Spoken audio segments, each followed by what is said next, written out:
Siguro naman lahat tayo kinilig na, di ba? Yung tipong kikiligin ka sa panonood na romantic comedy na palabas. Nakatitigan mo si crush. O kaya naman umihi sa labas.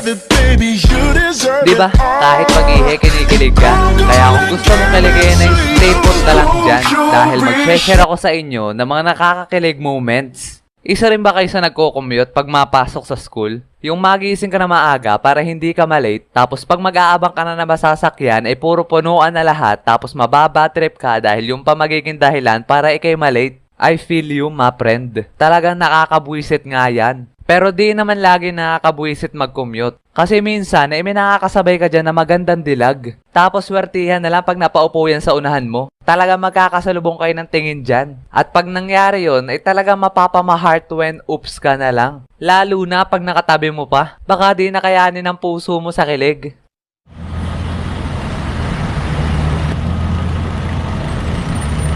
Boy, ano first subject natin ngayon? Si teacher natin sa math pre. Hehe. Ko, kinikilig ka na namang hinayupak ka. Ang sakit. Sinadya mo ba yun? O hindi biglang promeno kasi. 君の虜になってしまえばきっとこの夏は充実するのもっともう戻れなくたって忘れないで Ang sakit. Nadugo ba? Hindi. Makikiupo po. Sige po.